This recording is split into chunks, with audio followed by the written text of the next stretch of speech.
Hey and welcome back to Fanfic Reading. Today we are reading The Warmth That Changed It All by Raalm and ToxicExotic. I hope you enjoy. Chapter 72, A Change of Self. Stepping out of the airport into the sunlit streets of Vale, Weiss took a deep breath of fresh air. The loud honking of cars and the bustle of people clamoring for their rides filled Weiss' ears. Despite the noise, however, it felt good to be home after a few hours spent on a stuffy airplane, and the warm air was definitely welcome after the few days spent in the eternally cold city of Argus. Overall, the trip had definitely not been a bad one. Despite the fact she had fought with both her sister and her girlfriend, Weiss was happy with how they had made up, and was definitely determined to keep her words about being truthful. She had also made some headway with business, but had some other things to think about. Fletch had yet to get back to her about her offer, though she was certain he would accept. Her decision to make her own startup and keep it separate was certainly one that would come with consequences. The biggest being that she no longer had anything to cement her position as heiress. While the fact Ironwood's promise only applied if she was kept in charge of the Tremor Chip project was likely enough to stop Jacques from taking it away, it was definitely not enough to keep her status in the company. Nor was her newer connections with the Mistral Council. And that had been something she had known when making the decision to keep the business with Fletch separate. In truth, Weiss had become increasingly unsure about her future, especially in the last few days. Despite still wanting to take over the STC, it was becoming hard for her to deny that the task of fixing it was starting to feel insurmountable. Though she was sure she had taken some positive steps in Mistral, it wasn't anywhere near enough to fix what needed to be fixed. Improper hiring procedure, neglect of employee safety, blatant violation of rights by restricting health benefits from Faunus. And it was all being practiced so openly. And worse still, that was only Mistral. She dreaded to think what Atlas was like. There was simply so much to do. Even if she managed to get Jacques out of the company, she knew there was no way they would let an 18-year-old be the CEO. There wasn't a single chance she would be in a position to make any real changes until she was much older. It was yet another reason why a separate business has appealed to her. There was nothing to fix with that, no colossal mess left behind, just a blank slate where she could do what she believed to be the right thing, where she could forge her own legacy, not be stuck with her path. Weiss. Huh? She turned to see Yang handing her duffel bag off to Hazel, who had wandered over without her realizing. It had been a while since she had last seen the giant of a man, and she suddenly realized that she had indeed missed him. While not the most talkative, he was someone who she trusted to keep both her and her secrets safe, which was especially helpful since there was currently a swatch of reporters taking pictures from afar, too afraid to approach the man. "Oh, sorry, Hazel," she said with a smile as she handed him her suitcase too. "How have you been?" "Good," he replied simply, his deep voice making her bones shake. "Good trip?" "It was certainly eventful," she said kindly and watched him put the bag in the car. "Did you do anything nice during your time off?" "Movies with my niece," he said and closed the trunk. "I have a whole new world stuck in my head." "I know that feeling," Yang hummed as I let out a giggle at the image of Hazel singing along to the song. "I still remember every word of the fairy tales I read, Ruby." While the two exchanged a little small talk about raising a child, Weiss pulled open the car door and slipped inside. For some reason, the whole car smelled like mint, and though it was actually quite nice, she did lower the window a little due to the heat. After a couple of seconds, the other doors opened and Yang slipped in beside her, Hazel dropping into the driver's seat. "Vultures are out in force today, huh?" Yang asked, looking out of her window as a few of the reporters moved in closer due to Hazel being gone from sight. "They will be much worse in a few days," Weiss breathed and buckled herself in. "Are you sure you're ready for that?" "Yep," Yang replied easily, flashing her a grin and taking her hand. Giving her a nod in return, she settled back into her seat. "So where to, Miss Schnee?" The smell of coffee and cooked meat filled Weiss' sense as she walked through the door that Yang held open. She wasn't sure how long it had been since she last stepped foot in the Black Cat Cafe, but she knew it had been a while. The place still looked nice though, and just as busy as ever. The tables were filled with customers happily talking amongst themselves, and a few seemed to have even congregated near the bookshelves for what looked to be a book club due to them all holding the same one. Behind the counter, Ilya and Gyra were cleaning the equipment, the latter smiling at them, while the former scowled and walked off into the back. "Hey you two," Gyra said happily as they approached. "How was the holiday?" Not bad, Yang replied as Weiss gave the man a wave. Good to hear. Do you want something to drink? No thanks. The blonde shook her head. We're just stopping by actually. Blake around? A worried look came across his face, and he leaned in closer. Upstairs. Though I would go around the alleyway and avoid Callie if I were you. She's not exactly very hapdash. Yang? Before Gyra could finish, Callie walked out of the back room. Oh, thank goodness you are back, she said hurriedly. Finally someone who will help me talk some sense into my foolish daughter, because others are not exactly being helpful. From the small groan that left the man as he stood back up to full height, Weiss could tell that was exactly the reaction he had been trying to avoid. I've already told you my stance on this, dear, he breathed. She must be allowed to find her own path. And where did that leave her before? Callie snapped at her husband. She isn't a child anymore, Callie. She's learned from her mistakes. Yang, the annoyed mother said with a scowl as she turned to the blonde. You agree with me, right? Weiss looked at her girlfriend to see the girl was scratching her head. An awkward, uncomfortable look was on her face as she avoided meeting Callie's glaring amber eyes. The awkward silence continued on for almost a minute, the older woman's normally kind face growing darker by the second, until Yang gave a small cough. I'm sorry, Callie, she mumbled quietly. You know I wanted to keep her from this stuff too, but Gyra's right. Well then, Callie breathed venomously, clearly trying not to make a scene. Clearly I'll have to do this on my own then, won't I? With a look of anger towards both Gyra and Yang, the woman stormed off to the other end of the counter and made herself busy. Weiss definitely understood the woman's anger. Even though she ultimately agreed with Yang and Gyra, it was undeniable that Blake's previous stint with the White Fang had left the girl with some scars. Any good parent would naturally be cautious of letting their child get involved again, but Yang and Gyra were right. Though she may not have known her at the time, she was confident Blake had learned from that situation and was going about things in the right way this time. However, knowing it wasn't her place to say anything due to not exactly being close to the family, Weiss remained quiet and followed Yang through to the back room. As they passed through towards the stairway, she saw Ilya pointedly digging through the fridge. Her hair, which had been light brown when she was in the front of the store, was taken on a slight blue tinge, and the only response Yang got from her greeting was a small hum and a nod of the girl's head. From their previous interaction, Weiss was certain that color indicated sadness, and was reminded that Ilya was yet another person her short-sighted action to unthrone her father had hurt. And while she wanted to apologize to the faunus, the girl rushed back out to the front of the shop before Weiss could even greet her. Something else I need to fix, Weiss sighed as they climbed the stairs. She'll understand eventually, Yang said with a reassuring smile, slipping her key into the lock and pushing the door open. They were greeted by an empty, quiet room. The curtains were pulled shut, blocking out any sunshine that could seep in from the outside, and leaving only a small lamp to partially illuminate the room. Despite that, however, it still looked inviting. After hours of travel and dodging the press, a nice and quiet room to relax in was just what Weiss wanted. However, she was very aware that they were there for a different reason. Blake? She called out, dropping her duffel bag to the floor beside the television and glancing into the kitchen. After waiting a few seconds and receiving no reply, she raised her voice a little and tried again. Blake? Finally, Weiss heard a small shuffling in an adjacent room, followed by the familiar sound of books falling to the floor. After barely a second, though, a door on the far side of the room was pulled open. I get that you're upset, Mom, but can I just enjoy my days off without you shouting at me? She groaned from out of sight as the sound of books being read came into the room.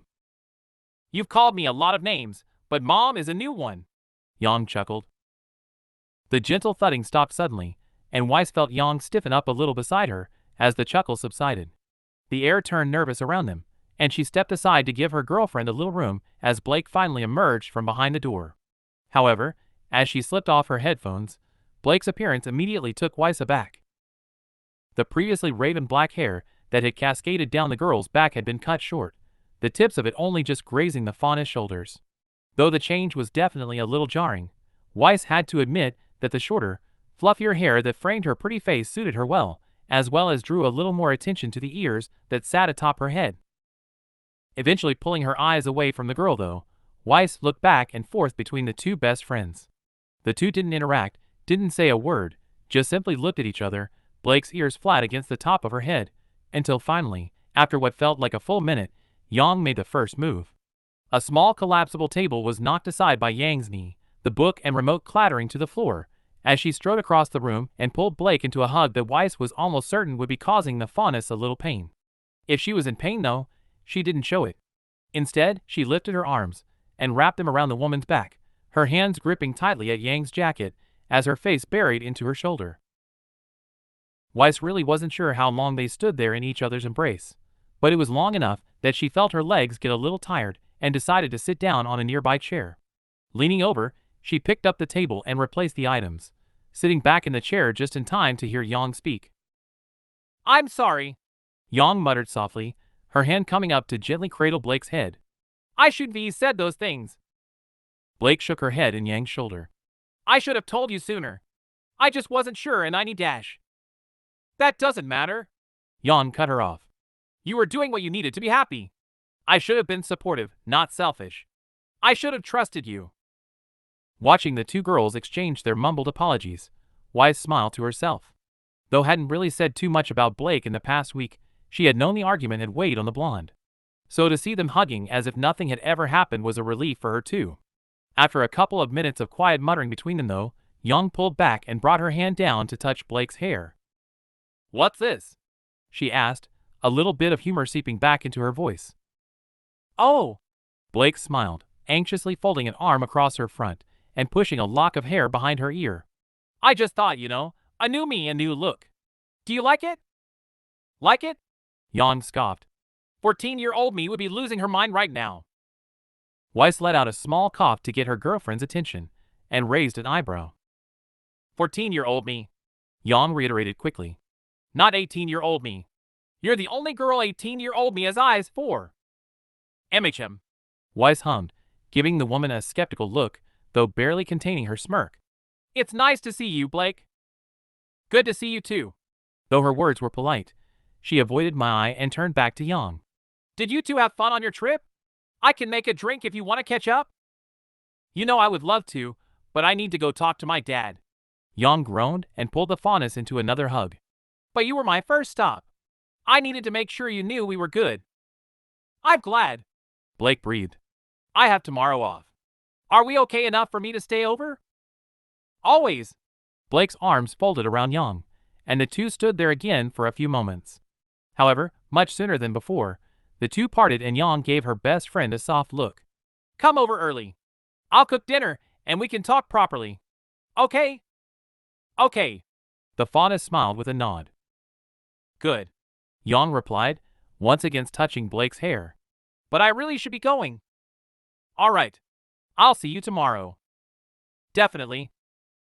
After a fond smile at each other, Yang finally moved back over to the door and picked up her duffel.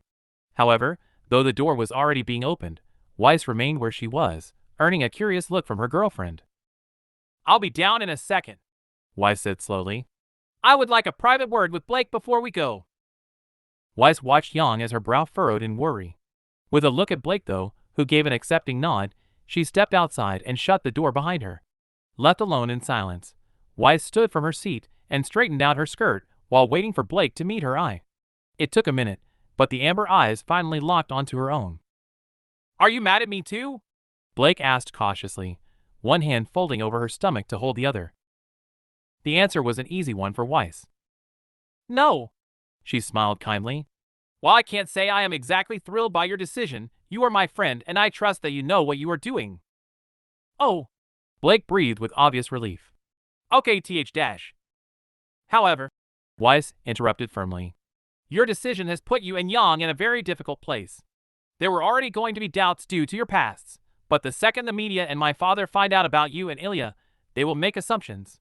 They will be vile and cruel, and they will try to paint all of you as something you are not. Your privacy will be taken by the media alone, and I dread to think what actions my father will take." Weiss stepped forward and put a hand on Blake's shoulder.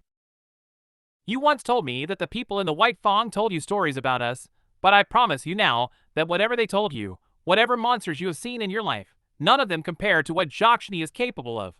You, Yang, your family, they are all fair game to him. So please take this warning from a friend and be careful." Weiss really hoped that Blake understood how important those words were.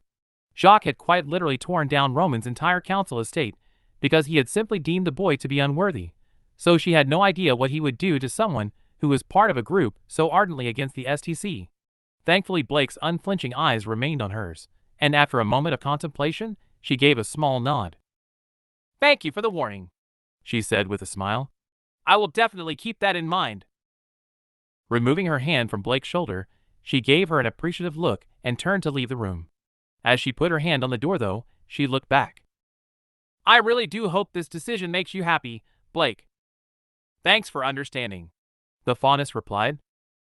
Exchanging a final smile, Weiss pulled the door open and left the room. The halls of Schnee Manor were quiet.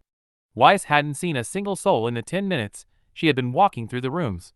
It was quite unusual, since usually there was always at least one butler or cleaner wandering around and cleaning, and Klein would generally pop out from around corners at random to aid wherever he could, but Weiss had yet to encounter any of them. She had even tried calling for the man, but nothing, so had eventually resigned to wandering toward her room to catch up on any emails she may have missed during her flight. However, as she turned the corner and made her way down the hall to her door, she finally heard a hint of noise coming from the end of the hallways where Whitley's room was. That in itself was even more unusual, since Weiss couldn't remember ever hearing him before. While as a child he had liked to play with his toy, he had always done so quietly, and he had never been the type of person to listen to music or watch movies, but she definitely heard some kind of rhythmic sound accompanied by voices. Her curiosity piqued, she moved past her own room and towards her brother's. Upon arriving, she found the door itself was cracked open a little and leaned against it to peek through. Sat on the bed was her brother. As usual, he was wearing his white shirt and blue pants, but both his tie and vest were missing, and there was a relaxed smile on his face. Next to him, dressed in a similarly white shirt and a pair of torn, beige jeans, sat someone Weiss was very happy to see. She was happy to see that their friendship was still a thing, and that they had bonded enough for Whitley to feel comfortable to let his guard down. In Whitley's hand was a controller, and he seemed to be having a good time.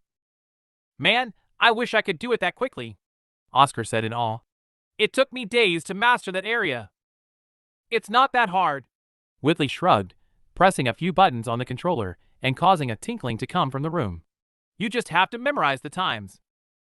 "Yeah, but there's like 10 different things happening." Again the boy shrugged nonchalantly. Not sure if Whitley was showing off or genuinely did just find it that easy, Weiss smiled to herself and leaned back, rapping her knuckles against the wood. "It's Weiss." There was a slight scuffling, and the door swung open to give her a full view of the bedroom. It was definitely a little messier than usual. Fast food wrappers lay discarded on the table beside the bed, and the bed itself was filled with numerous different video game cases. On the desk that Whitley would usually use to study stood a gaming console and a television, the large screen being the source of the sound and music, as a small, black creature with a white head and horns stood in a right room filled with spikes and saws. "I see you're back," Whitley said dryly. "I missed you too, little brother." Weiss smiled at him before looking over his shoulder. "Hello, Oscar." "Hey, Weiss. Nice trip?" "It was, thank you." She smiled and turned back to her brother. "Am I interrupting?" "Yes," he said simply. "What do you want?" "Do you know where everyone is?" she asked with an understanding nod, not wanting to keep him from his friend for too long. "I believe Klein has called the all-cleaning staff to the guest house for something." He shrugged as if it didn't interest him, but Weiss didn't doubt for a moment that he knew exactly what it was for. "And Willow is out." "Whitley." Weiss groaned at the fact the distance seemed to be growing and leaned against the doorframe as she shook her head. "It's Mother, not Willow. Have you two even talked yet?" "Not that it's any of your business, sister." The boy scowled bitterly. "But yes, we have talked. She is the one who told me to call her Willow because she at least understands that she has never been a mother to me." Feeling a little guilt rush through her at the realization she had indeed been pushing Whitley to acknowledge something that had never been, at least not for him, Weiss gave a small nod. If referring to their mother as Willow was what took away that pressure and discomfort and allowed him to build a new relationship with her, then it was something she would have to support. "You're right. I'm sorry." His cold eyes softened. "I shall leave you to enjoy your afternoon." "Thank you," he replied as she stepped back from the door. "And a word of advice, sister. Yours and Xiaolong's escapades around Anima have not gone unnoticed in Vale. Father returns in 2 days, and I suggest you act quickly should you wish for him not to find out from the magazines. Weiss had figured that would be the case, but she appreciated Whitley's help nonetheless. So giving him a smile as he closed his door, she turned on her heel and let out a small sigh as she returned to her room.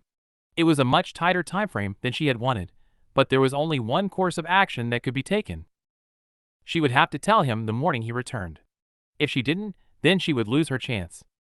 Chapter 73. Rumination. "Hold the door, please," Weiss called as she rushed down the hall to the elevator. Careful not to spill her coffee, she slipped in beside the 5 other workers inside. "Thank you." "Good morning, Miss Schnee," an older man with gray hair asked kindly. "Which floor would you like?" 68, please." The man pressed the button, and the elevator began to move. Sipping on her coffee, Weiss looked at the employees that were in the lift with her. Though she didn't recognize 4 of the 5, there was one that she did recognize immediately. Stood at the back against the wall was a very short woman wearing a blue dress and cloak with silver hair that stood out vibrantly against her darker complexion. Age caused her back to curve slightly, but a walking stick kept her upright. "Good morning, Miss Calamera," she said politely as she worked her way to the back of the small area. "How are you today?" "Old," the woman groaned, glancing up at her through a pair of blue-tinted glasses. "And wishing I was back in bed. You?" "Very much the same," Weiss hummed sympathetically. "It's been so long since I've been away that I forgot how much I despise jet lag." "You have a lot worse than that waiting for you in the future, dearie," the woman chuckled, moving a hand over to her back. "Savor your youth while you can." "I will keep that in mind," she grinned. "I believe it's safe to assume that you are looking forward to your retirement next week then." At 74 years old, the woman was finally retiring after half a century at the STC. Though she had been offered numerous promotions in the past, the woman had always been content to head up the liaison team. So content, in fact, that she had delayed her retirement by 6 years. That would usually serve as a problem for the company, but the woman had remained exceptionally diligent in her work through her years in spite of being blind. "It will be nice to put my feet up," the woman hummed with a nod. "A good fire and a nice book. Though I dread to think what will happen to the department. I take a week off and come back to chaos. You young people lack focus." "I assure you, not all of us do," Weiss smiled. "But I'm sure your successor will do a fine job. Have you chosen one yet?" "It's not Miss Soleil, if that's what you're asking," the woman said knowingly. "Of course not," Weiss laughed. "She is fitting in though, I assume? She looked to be enjoying herself the last time we spoke." "She's fitting in fine. Just needs more experience. I shall pass that along the next time I see her." "If you like. So how come you were in the off dash?" The woman was cut off as the elevator came to a halt, a voice coming from the speaker to announce their floor. "Oops," the woman said, shifting in place and pulling her cloak over her shoulders a little. "This is my floor." "All right," Weiss smiled, as the woman felt around the edge of the lift to find the door. "Have a good day, Miss Calamera." "You too, dear." The woman waved as she exited the elevator, and the doors closed. Once the door shut, Weiss leaned back against the wall and stood in silence as the small box continued to rise. She was glad Seal's promotion was going well. Though many of the things she had tried to do so far had been rather unsuccessful, Seal was thankfully one of the few exceptions. No matter what happened in the days following, no matter what Jock decided, Weiss was happy she had at least helped a friend get her dream job. As the elevator came to stop on her floor, Weiss took a sip of her coffee and stepped out into the hall. It had been a while since she had visited floor 68, but she definitely didn't remember there being plywood and plastic sheets everywhere. Looking inside the rooms, she saw partially installed screens and unpainted walls until she finally found one that was mostly finished. Pushing the door open, she stepped inside to see Edward leaning over a stack of boxes beside his desk.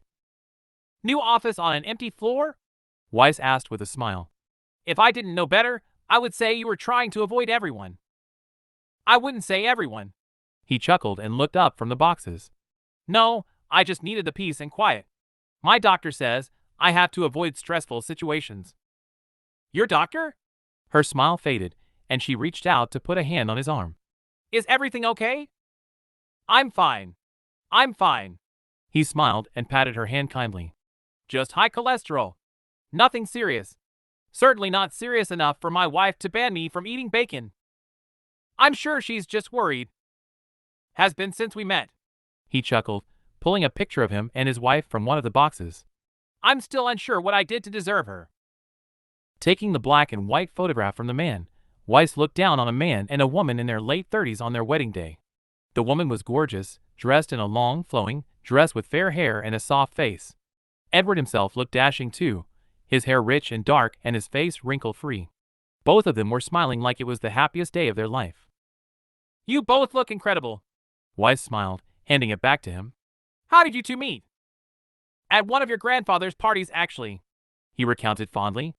I saw Lily from across the room, gathered up my courage, and somehow managed to make her laugh.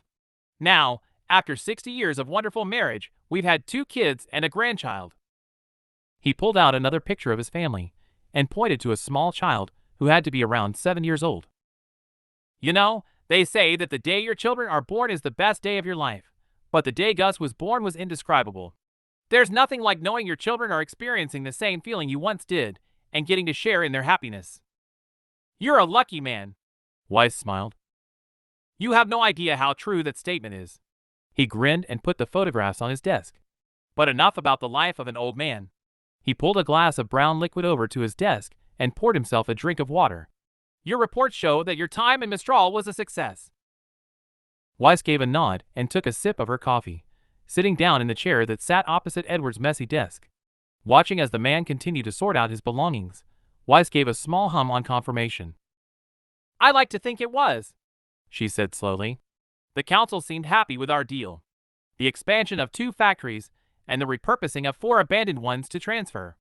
The current estimate is around 1,000 new jobs will be created, and that joined with us making Mistral our prime scroll manufacturing and distribution center will bring in a nice amount of revenue for them to tackle their struggling economy, while we pay less export costs than we do in Vale. Seems all is well then.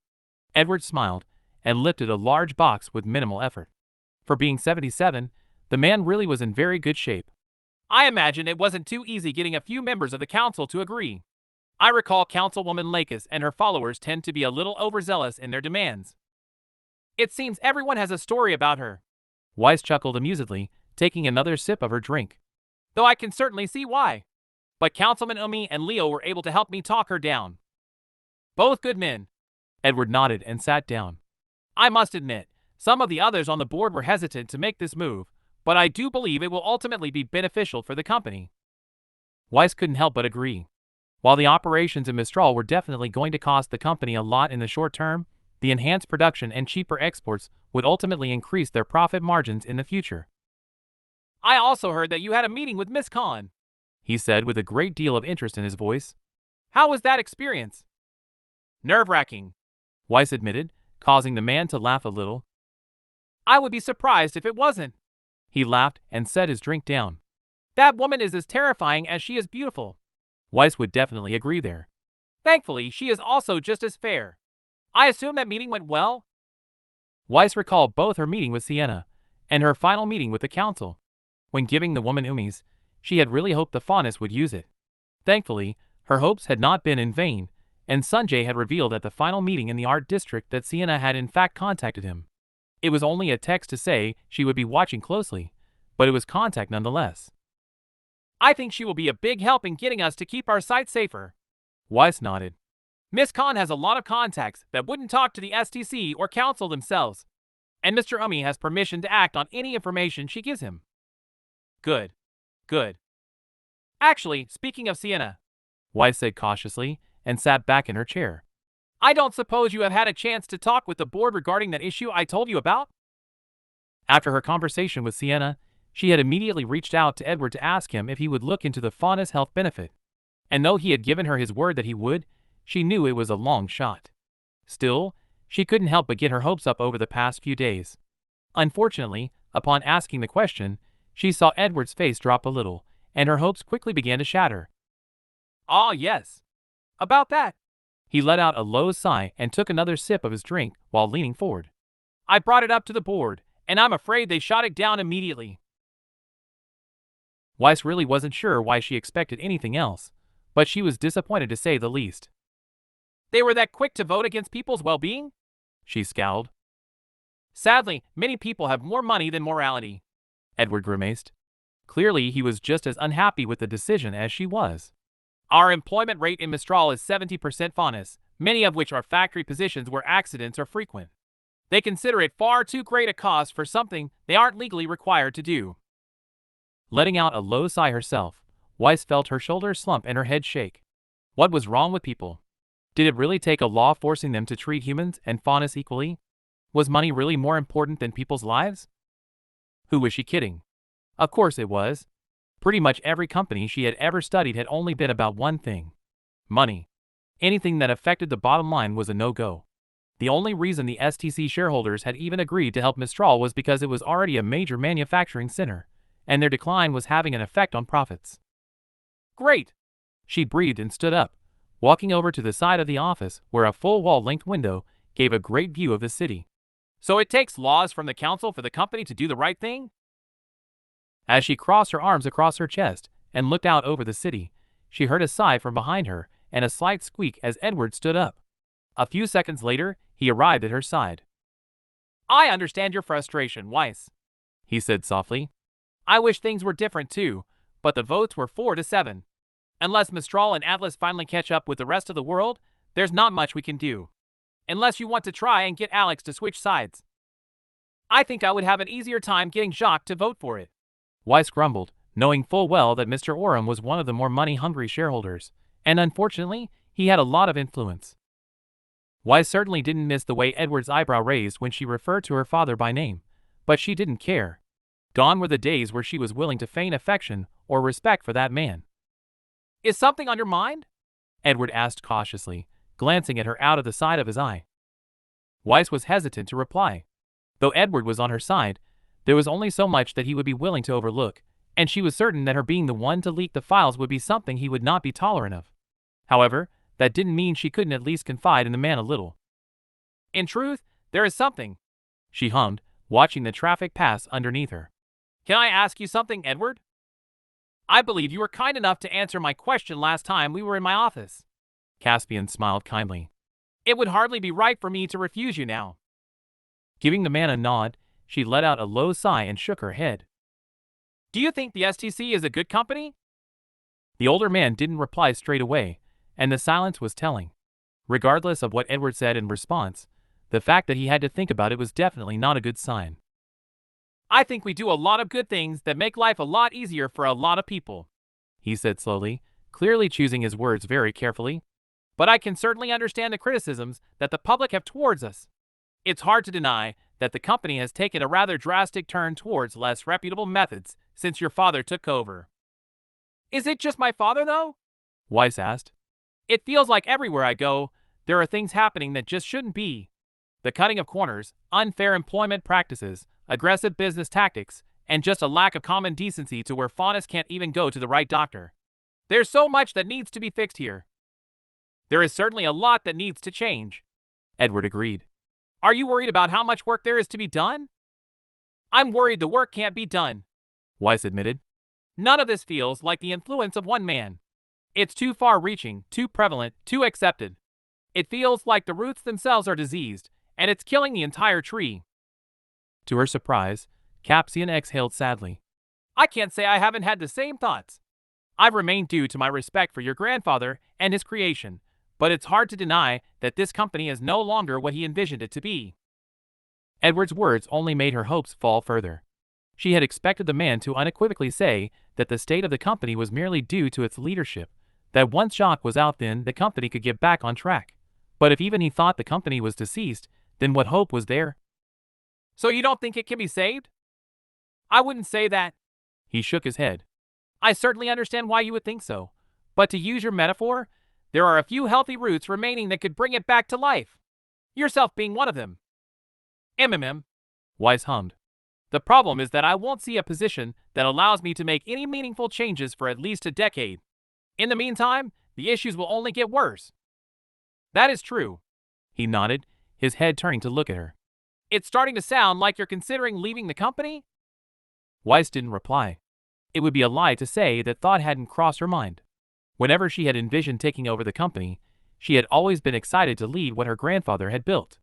But with what she had experienced over the recent months, and the revelations of exactly what the company was doing behind the scenes, she was becoming more and more certain that the company she had loved growing up was nothing more than a figment of her imagination.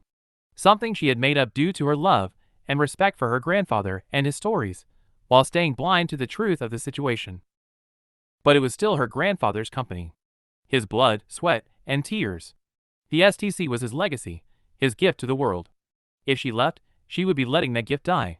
Whitley had made it clear that he had no interest in heading the STC, and would likely not stick around even if he was made the heir, so she would be leaving it in the hands of people who would continue to twist and pervert it, to put profit over what was best for the public. Could she really do that? Did she really want her grandfather's legacy to be tarnished like that? Of course she didn't. But those were her two options. Leave behind what her grandfather had built, or stay at the company and spend the next 50 years of her life fixing somebody else's mess. What would my grandfather do?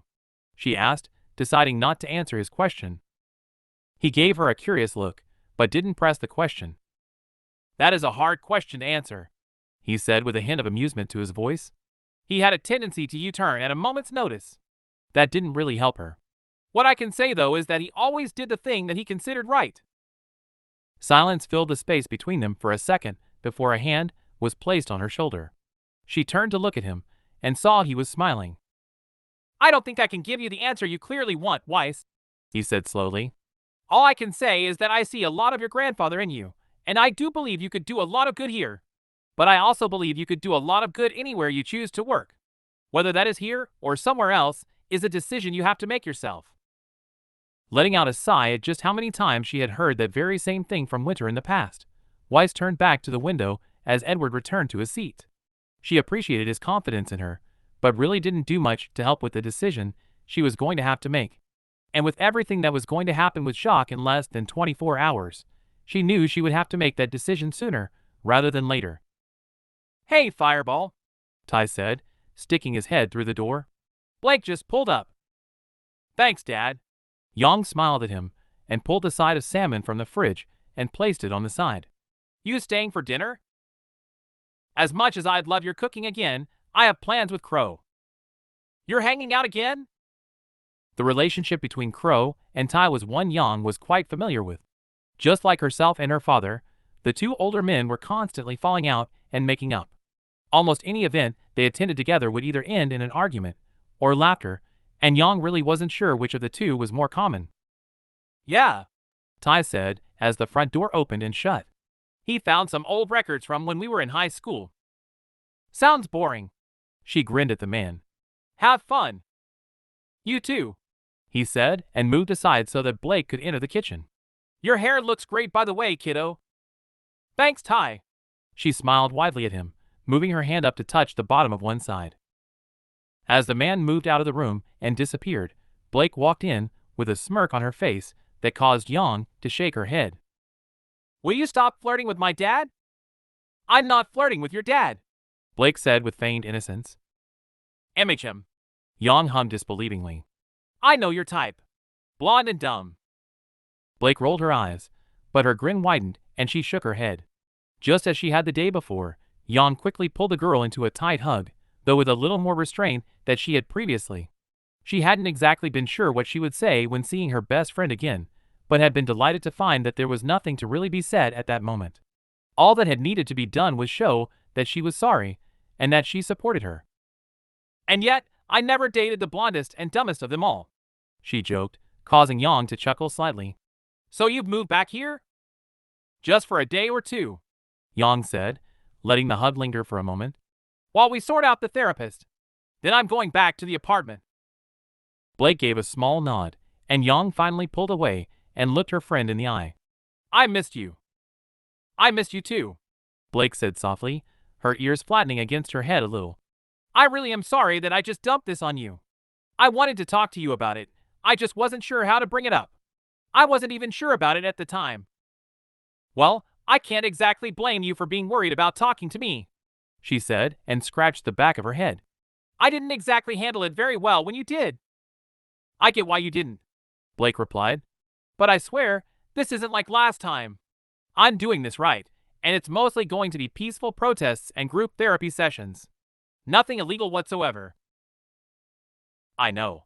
Yang nodded and washed her hands before pulling a clean fillet knife from the block. Like I said yesterday, I trust you. I still don't trust Luna, but I trust you. I wish my mom would trust me too. Blake grimaced and leaned down to smell the fish. Yeah. Yang hummed and quickly sharpened the knife. She seemed pretty pissed. Yang knew that was quite an understatement. Having grown up around then, she knew just how great the Belladonnas were. Rare was a time where they tried to force their beliefs on people, choosing instead to let people determine their own paths in life. The same was true with Blake. No matter what it was she wanted to do with her life, her parents were generally supportive of her. Of course, they didn't allow her free rein to act out or do as she pleased, but if the girl ever showed an interest in something, her parents would absolutely encourage her to explore it. So to hear Callie asking for her help to talk Blake out of something was a very new experience. She definitely understood the reason for it, but it was still something she hadn't really known how to reply to. She felt bad for turning the woman down after all the fondness had done for her, especially when it was something she wasn't entirely certain about herself. But she was pretty certain there was no way to talk Blake out of her decision anyway. If only, Blake grumbled and leaned back against the counter. She's barely talked to me all week, except to shout at me. She's just worried. She'll calm down eventually. Yang reasoned and began to sort out the fish. At least Kyra seems cool with it. Now he is, sure. Blake shrugged. He wasn't when I told him. He's not exactly happy I have to register again. Kept asking why I couldn't be a part of the other organizations that help the faunus. And why can't you? Not enough outreach, Blake said simply. Faunus are slow to trust, remember, even amongst ourselves. The White Fang is a name they know, so they are more likely to come to us for help. Us, Yang repeated with a sigh as she cut the meat away from the skin. Gonna take a little bit to get used to hearing you refer to the White Fang as us. Blake fell silent and reached out to grab a bowl to begin preparing the honey glaze. The girl had helped Yang cook dinner so often that she generally understood what needed to be done without asking, and that was especially true when it came to her favorite food. After a minute of mixing the liquids, she glanced sideways with caution in her eyes. Are you sure you're okay with this? Looking to the side, she gave her best friend a smile. Not entirely, she said honestly. But if it's what you want to do, then I will just have to accept it. And I'm not going to find a bone in my fish? Blake asked with a grin as Yang finally separated the meat from the skin. Would I ever be so cruel? Yang chuckled and set about removing said bones. To me? No, Blake hummed. But someone was clearly on the receiving end of your frustration lately. Blake poked the still bruised knuckles, and Yang let out a small hiss of pain. While the bruises and cuts weren't too bad and allowed her to use her hand with ease, it still hurt when catching it against something. Thankfully, due to years of boxing and being used to that sort of injury, it was something she could easily shrug off. Oh, she grimaced and rubbed her hand. Yeah, that. So what happened? Someone hitting on Weiss? Nah. Yang shook her head. Well, not hitting on Weiss. Winter hit her, so I hit her back. Wait, Blake said with a raised eyebrow. You punched Weiss' sister? She deserved it, Yang replied with a shrug. Besides, we already talked it out, and I think she likes me better because of it. And Weiss is fine with you punching her sister. I doubt it, but she hasn't brought it up, so... Yang gave another shrug and pulled the final bone free. After cutting the meat into fillets, she washed her hands and pulled a bag of rice from the cupboard and poured it into the pot of boiling water she had already seasoned. In truth, she was a little curious why Weiss hadn't brought it up. There was no doubt that the girl definitely knew what had happened, and with how much Weiss loved her sister, Yang had expected it to be brought up pretty quickly. But she hadn't. The most she had asked was whether they had made up, and when she had told her they had, she had dropped the subject. She really wasn't sure if the girl was angry about it, or had simply accepted it for what it was and moved on. Trust you to bond with someone by punching them. What can I say? Yang grinned as her friend. I'm good at knocking some sense into people. A groan left the faunus as she took the bag of rice and continued to stir it into the water. I'm so glad I don't have to put up with your puns every day. Blake smiled despite her words. What are you talking about? Yang replied smugly and quickly cut the vegetables. I go back to work in 2 days. Actually, you don't. We're letting you go. Very funny. Yang chuckled, though quickly stopped when she realized Blake was being serious. What? Why? You're trying to get into a proper restaurant, Blake replied. This way, you can actually focus on that instead of wasting your time at the store. Working there isn't a waste of time, Yang countered. And you guys need the help. Actually, we don't. Blake shook her head. Me, my parents, and Ilya can handle things, and well, I might as well tell you since she probably forgot, but Ruby wanted a place to work for a while after she finishes her volunteering, so we agreed to bring her on, but we can't afford to pay you both so dash. So you're ditching me for my sister? Exactly, Blake hummed. Deal of a lifetime. Bitch. Yang laughed, gently bumping her friend's shoulder. What does she want to work for anyway? Spending money for Beacon apparently. Blake shrugged. She's really excited. When isn't she? Yang asked. Me and Weiss actually need dash. Are you two talking about Beacon? Yang turned around at the sound of her sister's voice and saw the younger girl stood in the doorway. Dressed in a hoodie and a loose pair of jogging bottoms, the girl was smiling happily as she held her scroll up to her ear. The redhead had practically thrown herself down the stairs the day before when Yang had walked through the door, and after a small scolding for doing so, Yang had happily spent an hour hanging out with her before she left to hang out with Ilya. Sorry, not you, Penny, she said into her scroll. 1 minute, say hi to Yang and Blake. She held the device out and hit the loudspeaker button, Penny's voice coming through loud and clear. Salutation, Yang and Blake. Hi, Penny, they both replied. So what were you saying about Beacon? Ruby asked as she sat down at the table. I was about to say me and Weiss need to talk to you about Beacon when you have an afternoon free. I'm busy until next week, the girl said with a frown. Can we do it then? Sure, but it's important, okay. So I need you to promise you'll listen to what Weiss says. I promise. Ruby smiled instantly. Looking to her side, Yang saw Blake giving her a curious look. I'll tell you later, she whispered. Can we have the skin too? The question came as Blake was about to open her mouth, and they both turned to see Ruby pointing at the fish skin that sat beside the meat. Sure, Yang smiled. Gonna have to wrestle it from Blake though, she added to make it clear to Blake that it wasn't the time for the conversation. She seemed to get the message and gave the redhead a smile. Ruby doesn't have to wrestle me for anything. Only you do. Ruby stuck out her tongue, and Yang did the same before the girl returned to her phone call. Turning back to the food, Yang gave a sidelong glance at her friend. She knew Blake wasn't exactly going to be happy with the news since the girl loved Ruby just as much as she did. It was definitely not a conversation Yang was eager to have with either of them. Weiss is the girl your sister is dad dash. The words were cut off, and Yang immediately turned to look at her sister, who was looking a little guilty.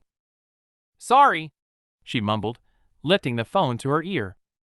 It's fine, Yang sighed, choosing not to scold the girl for telling another friend. At least it was Penny, who would likely believe it to be some random Weiss and not her dad's boss. We're telling her dad tomorrow anyway, so it's whatever. You are? Blake asked.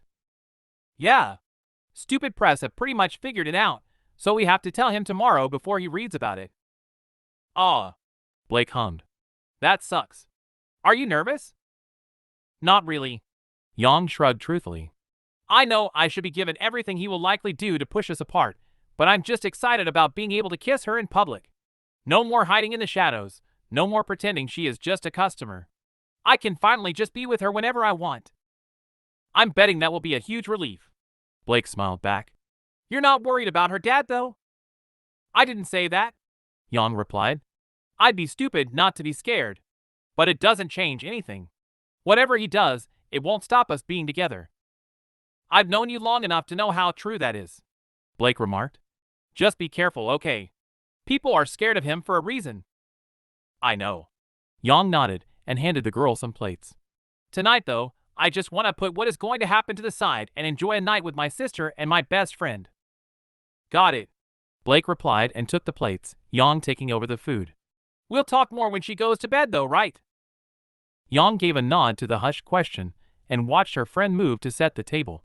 There were definitely some more things to discuss later that night, but Yang knew it would change nothing. She was just happy to have her best friend back. So picking up one of the salmon fillets, she gently dropped it onto a heated pan, hearing a hungry moan from her friend as the meat sizzled and filled the kitchen with its delicious smell. Chapter 74. And so it begins. It was an odd morning for Weiss. As she sat at her desk scrolling through her emails, none of which were from Fletch, she felt an odd mix of emotions rushing through her. The most prevalent one was easily anxiety. After almost 7 months of hiding and secrecy, she and Yang were finally about to reveal their relationship to Jacques, and that meant that their relation was about to get a whole lot more complicated. Not only would they be followed everywhere by the press, but Yang was about to be exposed to what it was really like to be a schnee. The expectations, the control, the whispers, the obligations, most of which were upheld by Jacques himself. And Weiss was really hoping it wouldn't scare the girl away. Thankfully, the other emotion she was feeling was exhilaration, and very much for the same reason. Because after nearly 7 months, they were about to reveal their relationship. As complicated as everything was, she was very much excited to be able to just show the world how in love she was. Though many would consider it boring, Weiss was really happy that before the day was out she would be able to cuddle up to Yang in the coffee shop. She also couldn't wait to take Yang to her first party, or just to be able to openly introduce her as her girlfriend. They were all rather small things, but they meant a lot to her. Unfortunately, before they could do all that, they had to actually tell the man first, and he hadn't exactly returned from Atlas in a good mood. In fact, his mood had been downright foul, and barely a word had been spoken at dinner for fear of interrupting his ranting about his trip. A wide range of topics had been covered, from his hearing to the state of Mantle, but eventually he had retired to his office, and they had managed to at least enjoy their dessert. Sadly, despite having not yet left her room, Weiss was certain her father's mood would not have lifted just yet. But that didn't change anything. They still had to do it today. There was no other option. Yet again, another frustrating aspect of being a schnee tended to be that you were rarely ever on your own schedule. So even though it was certainly not ideal, it was better than letting him find out from another source. The only thing she needed now was Yang, who was supposed to arrive any minute. Even though they were about to come out, Weiss had still asked her to sneak in through the window, as she had before, simply because there was a high likelihood that the staff would report an unknown visitor to the head of the house. Sure enough, after only a few more minutes of checking her email, a small tap sounded from the window, and Weiss turned to see her girlfriend standing on the balcony dressed in a white shirt and black pants. Though she was sure it wouldn't do much to sway Jacques, Weiss definitely appreciated that the girl had not gone with her crop top and short shorts. Not that Weiss didn't like those either. "Hey!" Yang grinned as she walked in and shut the door behind her. "So today's the day, huh?" "Yes," Weiss breathed, closing her laptop and standing to be pulled into a hug. "Though I have no idea how you are smiling like that. Because in less than an hour, I'll be able to kiss you wherever I please." Yang hummed happily. "In less than an hour, you will have a target painted on your back." Weiss scowled. "Are you not at all nervous?" "Of course I am," Yang groaned, letting her hand fall to Weiss' waist. "But I'm gonna have a target on my back anyway, whether we come out today or next year. All doing it today means is that we get to enjoy ourselves sooner." Letting out a loud sigh, Weiss wrapped her hands around the back of her girlfriend's neck and fiddled with the wild mane of gold hair. "I suppose you're right," she grumbled. "Aren't I always?" "Rarely." A small, playful gasp escaped the blonde, and unable to contain herself, Weiss smiled up at the bright brawler, though did add a small roll of her eyes. Reaching up on her toes, she pressed her lips against Yang and happily melted into the woman. As they enjoyed the moment, Weiss couldn't help but feel a little bit of sadness. Despite there being bigger and better things in their future, it was their final make-out session in secret. It didn't last long, however, as Yang was quick to pull away and let out a happy hum. "You know," she said in a mischievous voice, "the last time I was here, we didn't get to break in your bed. We could postpone for half an hour and have one last secret romp in the sheets." With a chuckle, Weiss tapped the girl on the chest and pulled away to grab her jacket. "I have college straight after we talked to him," she said, throwing a smug look over her shoulder. "Another time. I will hold you to that. I very much expect you to." Weiss grinned and slipped her jacket on. Once it was on, she held out her hand. "Now then, shall we go piss off my father?" "MMM." Yang grinned, taking the offered hand and leaning in close for another swift kiss. "You swearing just makes me want you more, but definitely." Raising her hand and taking the back of Yang's neck, she pulled the girl in for one last kiss. Basking in the sensation and warmth of what she knew was her future, she steeled her confidence and pulled away, giving the woman she loved a short look and a nervous nod before slowly leading her out of the room and into the hallway. Yang had only been nervous when she had first arrived. After all, she was about to be happier than she had in a long time. However, as she paced along a small T-shaped hallway underneath the grand staircase of the mansion, she couldn't help but raise her hand to scratch her head. It had been one thing to simply imagine telling Jacques and wearing a smug look on her face as she did so, but it was another thing altogether to actually do it. Hell, she wasn't even sure she could manage a smug grin anymore. One thing she was sure of, though, was that they could no longer turn back. Numerous members of staff had already seen them make their way to the office hand in hand. Many of them had even watched as they walked by. It had been both exhilarating and awkward. As much as she loved being seen with Weiss, it was her first real experience of just what it would be like to be seen in public together. Though it didn't change anything, it definitely felt a little weird having people look at her so intently. Thankfully, it hadn't taken them very long to get to the hallway, and the heiress had quickly entered the room after telling her that she needed to discuss the trip to Mistral with the man first, and that she wouldn't be long. That had been 20 minutes ago, and unfortunately, with the door shut, Yang was unable to hear any of the voices from inside, even when she pressed her ear against it. So, the only thing Yang could do was wait while Weiss finished her conversation with her father. "You look nervous." The amused voice caught Yang off guard, and she turned around to see Whiteley leaning against the far wall with a smirk on his face. "You're tracking a desired line in our carpet." "A what?" Yang scowled at him, only to shake her head at him. "Never mind. What do you want?" "Nothing," he said with a shrug. "I just came to enjoy the show. It's not every day that something this exciting happens around Dash." "Whitley." A second, unfamiliar female voice interrupted from one of the doors that led into the hallway. "You should be getting ready for school." The boy's face fell a little, the humor immediately fading to a more serious expression as he pushed himself away from the wall. "Good luck, Xiaolong." Taking off around the corner and out of sight, Yang followed him to see who the voice belonged to, only to find herself face to face with Weiss' mom. Just like the last time she had seen the woman, the resemblance she bared to her daughter was uncanny, but there was definitely a little more softness to her features than last time. Her eyes no longer seemed to be struggling as much to stay focused, and the lines on her face seemed a little shallower. "I apologize for my son." The woman smiled kindly. "He's picked up some bad habits over the years." "He's fine," Yang replied, feeling the need to defend the boy a little. Sure, he could be an ass, but he wasn't all bad. "Just young." Meeting the woman's eyes, which were so like Weiss, Yang suddenly realized how her being in the house would look. She and Weiss had decided that Willow wasn't to know until after Jacques did, so that she would be protected from his wrath. But Yang really couldn't think of a plausible excuse as to why she would be waiting outside Jacques' office. "That's kind of you to say, Yang." "WH what?" Yang once again found herself caught off guard. "How do you know my name?" "It was on your name tag the last time we spoke." The woman chuckled lightly, the simple action making her appear much younger. "Forgive my deceit. I only wish to get a glimpse at the woman who has brought life back to my daughter's music." Yang tried rapidly to think of a way to deny it, but immediately knew it was useless. "How long have you known?" "A while," Willow smiled. "Since what I believe was your first visit to our family." She cut off as if there was a lump in her throat. "This manner." Thinking back to that day, Yang couldn't think of any moment where Willow could have seen them.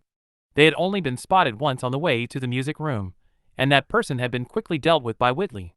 There was no other time where someone could have seen them, since the only thing they had done that day was play the piano with the door closed. Except that wasn't quite true.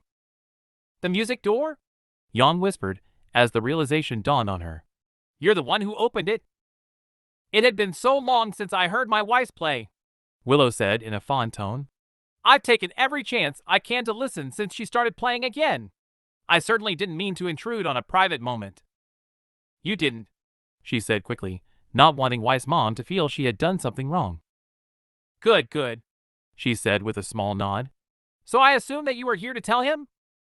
"Yeah," Yang grimaced. "Any advice for me?" "Do it quickly and leave," Willow replied in a darker tone. "It's best not to stay around that man longer than necessary." The elder Shani's eyes filled with venom as she looked at the corner that led to her husband's office, and though Yang was tempted to ask why she had stayed with a man she so clearly hated, so knew it was not her place to ask such a thing. So instead, she simply gave the woman an understanding smile. I didn't intend to. Good, Willow breathed. But I must go and see that breakfast is finished early. I would prefer my son be out of the house by the time you two are finished with your business. Gosh, I mean, I understand. The woman merely smiled and gave her a nod. Good luck, Yang, she said as she turned around and pushed open the door she and Whitley had come through. And please be careful of my husband. Giving the woman a nod as she left, Yang leaned against the wall and let out a low breath. Whitley, Willow, her friends. She was quickly beginning to realize that her and Weiss had not been as sneaky as they thought. It seemed that many people close to them had figured out ages ago, and the reporters in Mistral were already knocking on the right door with their predictions. What if Jacques had in fact found out already? Yang knew the man liked to play a slow game since Winter had said it had taken a while for him to make a move against Roman. So what if he was just waiting? No, she shook her head. The only people who had figured it out properly were those who were close to them. As dysfunctional as Weiss' family were, Whitley and Willow did care about Weiss, and both had been paying more attention to her as of late. Yang knew her friends also generally knew everything about her too, so it wasn't too surprising that they had picked up on something. But Jacques definitely did not care for Weiss, and never really paid attention to anything in her life that didn't involve the company. Besides, from the way Weiss talked about him, she was sure something would have happened already had he known about them. Maybe the man wouldn't have done a big opening move, but he surely would have taken advantage of being able to operate without them knowing he knew. But since nothing had happened, Yang felt comfortable enough to relax in the knowledge that he likely didn't have any idea about their relationship. That moment of confidence quickly faded, however, as, little more than a minute later, the door handle was pulled down and the large wooden slab was pulled back slightly. Seeing Weiss' head poke out with a worried expression, she raised an eyebrow questioning. A shiver ran through her, but she gave her girlfriend a firm nod. Taking one last breath and accepting that her life was about to change drastically, she pushed herself off the wall, straightened her shirt, and made her way to the door.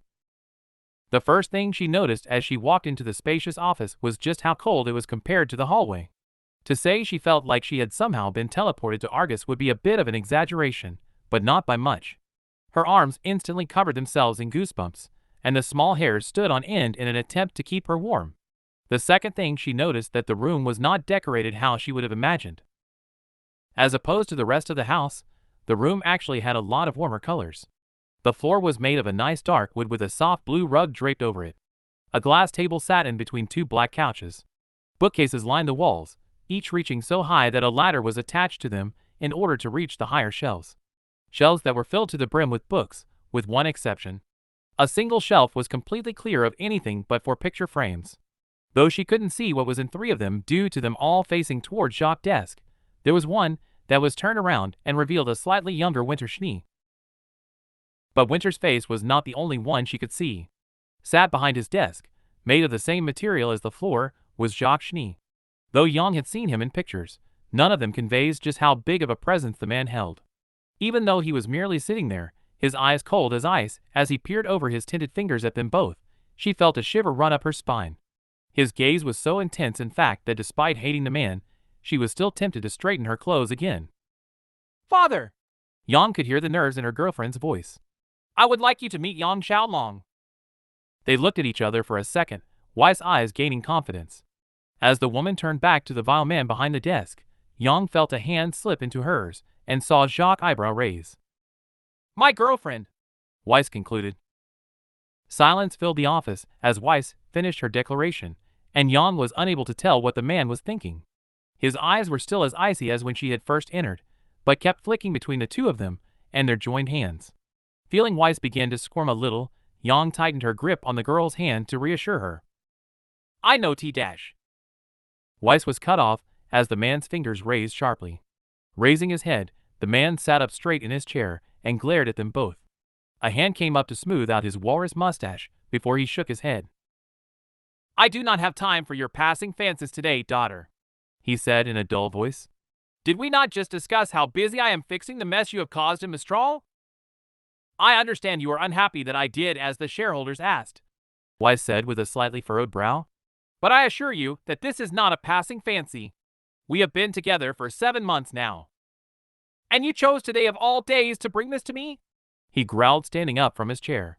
The day after I returned from cleaning up one mess, only to discover that another had been laid at my feet. My apologies, father. Yang knew how hard it must be for the girl to address him that way. I do not want your apologies, the man snapped. I want you to focus on your work, now more than ever. Yet from the very moment I handed you more responsibility within the company, you have been distracted with this woman. A pained look crossed his face as he said it. Maybe this is why your work has been so sloppy as of late. With all due respect, father, Weiss countered, I have done everything you have asked of me. My relationship with Yang has never taken priority over my work. It's true, Yang added with a nod, finally finding her voice. Even when we are together, your daughter is working. And what would you know of her work? The man sneered, making it clear he thought she was beneath him. Are you the heiress to a world-renowned company? Yang was about to reply, but she felt Weiss' hand grip hers tightly, and saw the woman give her a warning glance out the corner of her eye. Willing to obey her girlfriend, as she knew retorting would only make the situation worse, Yang settled for giving him a dirty look. I thought not, he said dryly. What do you even do for a living? I'm a waitress, Yang replied without shame, earning a snort of derision. That is hardly important, father, Weiss answered him heatedly. What matters is that we love each other. The man scoffed derisively. And that my relationship has not interfered with my work, which it has not. Enough, Jacques said dully, and sat down at his desk again. I am tired of your insolence, and I do not have time for your nonsense today, daughter. There is work to be done, so we shall have this discussion another time. Now leave my office before you disappoint me even more than you have. Turning to Weiss, Yang saw the girl give the man a nod. Understood, father. Wasting no time at all, Weiss turned on the spot and pulled Yang towards the door. Before being pulled through it, Yang dared to look back at the man, and saw a vicious sneer stretched across his face. Just as Weiss had feared, the man was definitely not happy, and Yang knew he would definitely be plotting his next move the second the door closed behind them. As soon as it did, though, Weiss let out a low sigh and slumped against her slightly. She looked exhausted, so Yang wrapped an arm around her shoulder and pressed a kiss against the side of her head. Well, that went better than I thought it would, she hummed quietly. He's more of a dick than I thought, though. That went horribly, Weiss groaned. But I expected it too. That conversation is definitely not going to be a pleasant one. Is any conversation with him pleasant? Good point. With a shake of her head, Weiss pulled away and led them back down the hall and out into the entryway, but Yang didn't like how the girl looked. They had finally told him they were finally free to be as open as they pleased, and Weiss should have at least been happy about that. So, without a single care of any of the staff that were looking at them, and wanting to remind her girlfriend of what they had just done, Yang planted her feet and pulled her arm back, causing Weiss to spin and land in her arms. Hey! She smiled down at her with confidence. We're free to do as we want now. Whatever he does to try and stop us, well, fight him, but that's all in the future. Can we just enjoy this moment? While the woman still had a frown on her face, it was slowly fading as she melted into her body, the thin arms wrapping around her waist. You're right, she breathed. I'm sorry. It's fine, Yang replied, reaching up to push a small strand of hair behind Weiss' ear. Just relax for now, okay? We can't really do anything except wait until he makes his first move now anyway. I know, Weiss hummed quietly. But you have figured out how to make sure this gets out right? Yup, Yang beamed brightly. Me and Blake came up with it last night. But you're just gonna have to trust me. Usually I would trust you with my life, but a plan by you and Blake worries me. Chuckling a little, Yang leaned down and pressed an lingering kiss against the woman's lips. Despite hearing a small eep from one of the staff, they remained as they were and enjoyed the open display of affection for a few seconds. Eventually, though, Weiss broke the kiss and placed her hands on her hips. A grin formed on her lips as she looked shyly around at the workers. I was joking. I'm aware. Yang laughed and let her go. But you said you need to get to college, right? MHM. I finish it too, so we can meet at Blake's store if you want? Absolutely. Yang lied with a convincing smile. I have a few things to take care of anyway. All right. Weiss hummed, leaned up to place another kiss on her lips. You can leave out of the front gate now, if you want. Yang grinned. I think for old time's sake, I will leave through your window one last time.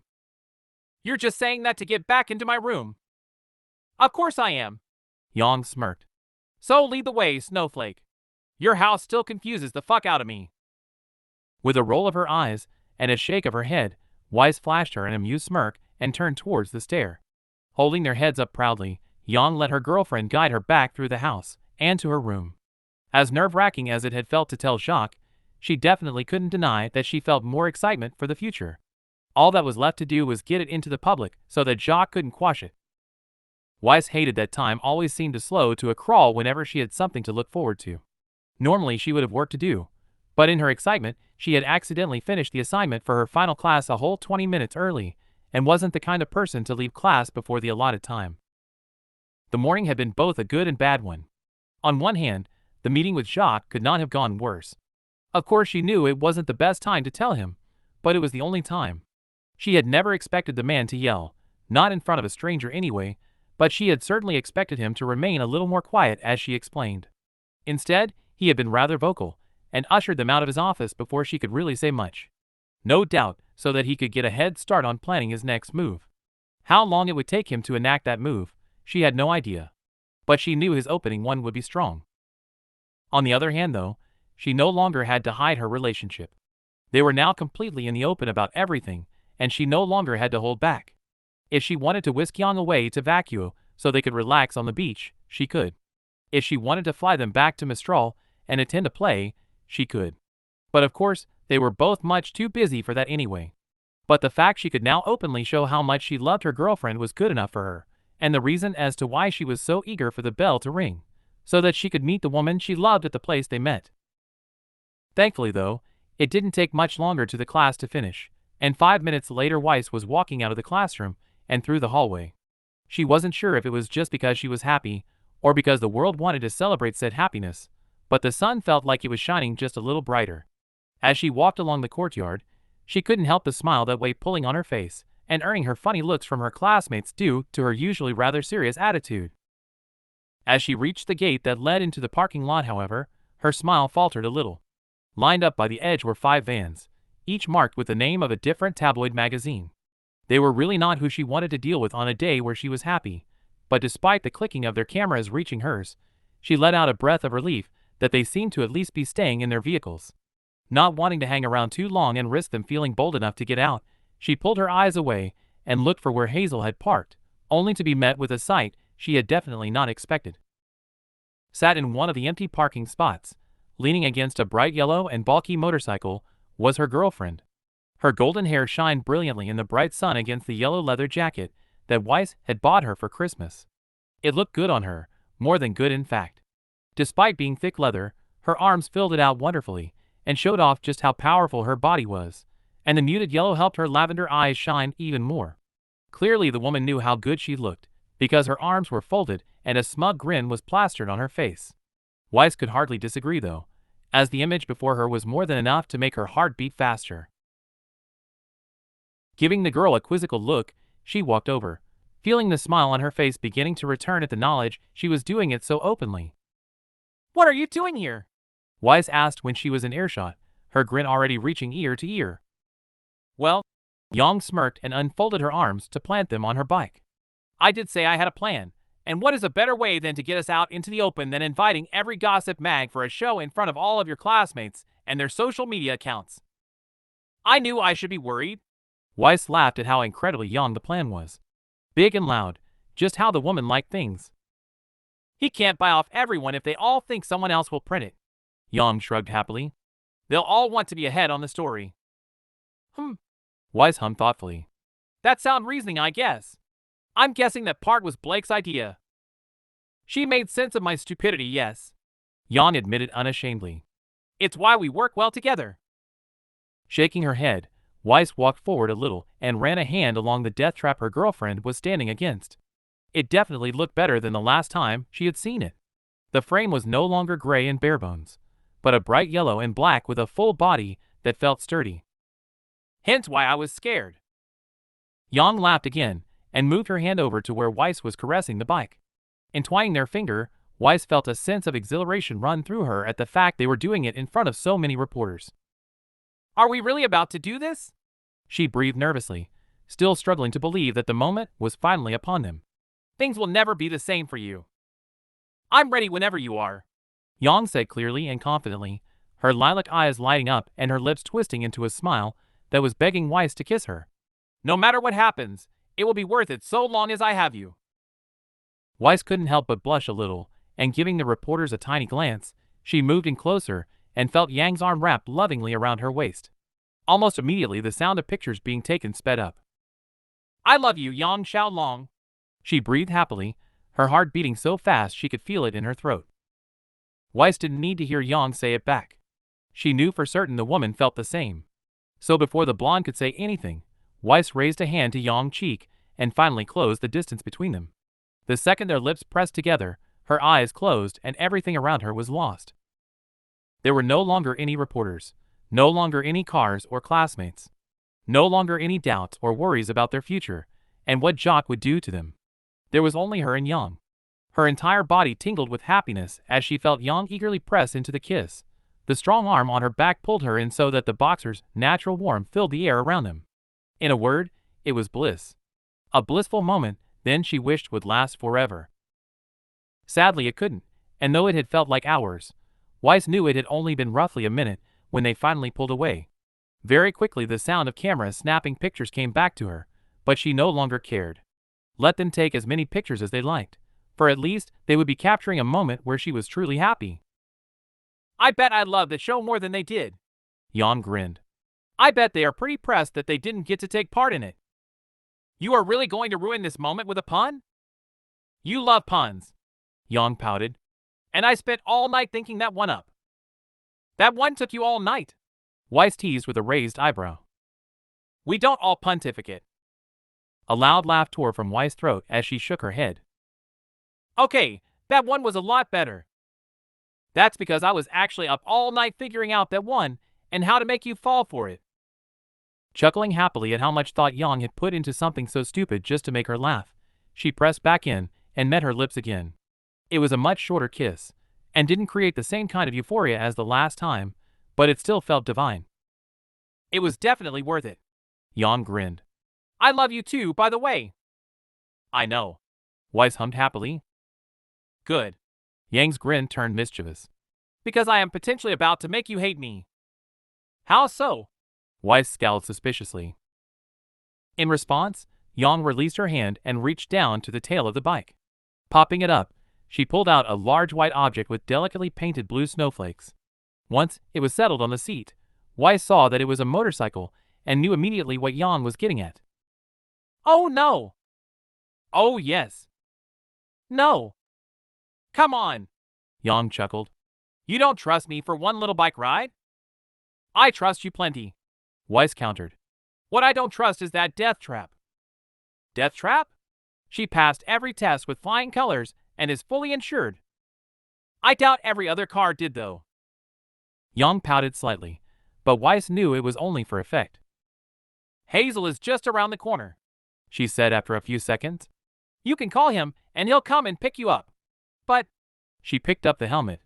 I didn't wear the jacket on the way here because I wanted the first time I wore it to be on a ride with you. With Yang's confession of how much it meant to her, Weiss looked down at the helmet and the bike. They both looked very strong and secure, but Weiss couldn't help but feel a little anxious. She had never been fond of motorcycles, always preferring to be safe and secure inside a car instead, but she knew how much the contraption meant to Yang. And clearly the first proper ride meant a lot too. Not wanting to let her girlfriend's dream die without at least giving it an attempt, Weiss let out a short breath and reached out to put a hand on the helmet. If I tell you to stop and pull over dash, I will pull over the second I have a chance, Yang said immediately. And Hazel will be following us all the way. All right then. Weiss groaned nervously and took the helmet from her girlfriend. Just please drive slowly. Of course. Yang nodded quickly. Giving her girlfriend another suspicious look, she pulled the helmet over her head, the thick foam blocking out the noise of the cameras, and secured the straps tightly. Shaking her head slightly to make sure it was on properly, she looked at her girlfriend and saw her grinning. This better not mess up my hair. She scowled as Yang moved to straddle the bike and slip her own bright yellow helmet over her head. Oh, it definitely will. Yang laughed and offered out her hand. Weiss accepted it and begrudgingly let herself be pulled onto the back of the bike. "Hold on tight, and just tap my leg if you want me to stop, okay?" Feeling her nerves spike, Weiss gave the girl a nod as they exchanged a look in the mirror. Clearly not wanting Weiss to change her mind, Jan twisted the key and kicked the bike to life. As soon as the machine let out a roar and began to vibrate, Weiss collapsed into her girlfriend and wrapped her arms tightly around her waist. "Ready?" Jan shouted. Taking a deep breath, and not wanting to chicken out before they even moved, Weiss nodded into the woman's back. Before Jan kicked up the stand, Weiss took one last look around the parking lot and saw that both students and reporters alike were indeed taking pictures. Jan was right. There was no way her father would be able to stop this from getting out. And that thought made her exceptionally happy. As quickly as that thought entered her mind, though, it was wiped away as the bike lurched forward and her eyes squeezed shut as they began to move. And there was no doubt in her mind that they would remain shut for however long she stayed on the hellish machine. And that's all for today. Thanks for coming by and hanging out. I hope to see you next time.